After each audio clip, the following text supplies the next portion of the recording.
of advice that you would give these people about technology, not about parenting, okay, because that may be another topic for another evening, but I'd like to hear about how you're managing the media in your own home, and what's the one piece of advice or nugget that you would give the people here tonight about technology? First, how I manage media in our house. Fundamentally, our relationship with our children is built on trust as opposed to hovering. And so we have 4 children. They are 4, 8, 14, and 16. The 8, 14, and 16 each have their own laptops. They have their own laptops in their room. They could be looking at porn all night. I don't think they are, but they could, theoretically. I don't have this thing in the central location where I'm monitoring it.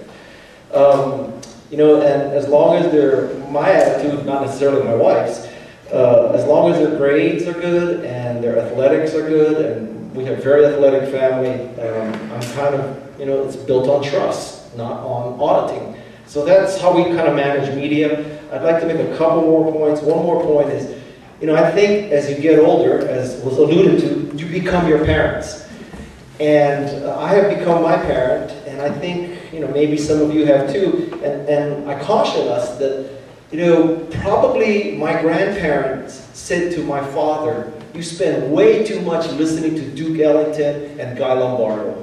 And when I was your age, we read all day," right? And now I'm telling my kids, you know, you're spending much too much time on computers and Call of Duty and World of Warcraft and, you know, whatever, Halo. But when I was their age, guess what I was doing? I was watching TV. I saw every instance of Three Stooges. I mean, I love TV. To this day, I love TV. So let us not be hypocrites, is what I'm saying. And I can imagine, I'm making this up on the fly, but you know, that's how we bust myths here. When Gutenberg made the printing press, I would bet that there was some Jesuit monk or priest who said, "This is the end of the world. Now, the hoi polloi, the common person, can read. That person should be in worship, praying all day. Now there's this diversion called reading because of Gutenberg, the devil." And maybe later chess was invented, and that same monk said, "My God, these young people, they're playing chess all day instead of studying the Bible. This is the end of civilization." And so I just think we need to sort of chill and say, you know, who among us did not look at a Playboy as a high school student? Like, raise your hand if you never looked at a Playboy. Okay. Who among us as a high school student never smoked a cigarette? Hands up. So I'm saying, let's just, you know, remember a few things. And I have a real solid piece of advice for you. 2 solid pieces of advice. One is, and I don't mean this in a negative, but by showing these clips, we were somewhat framed tonight.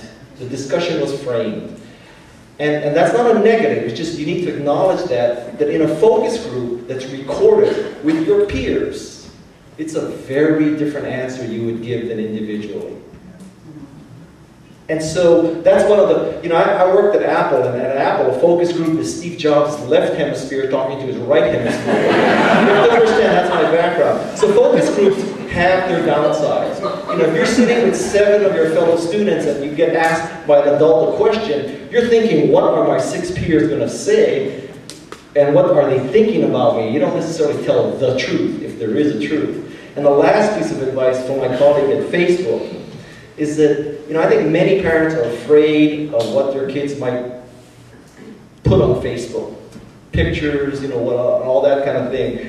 And my attitude with this is completely different. And I come from, admittedly, a totally marketing background. And from my marketing background, this is how I would position Facebook to your kids.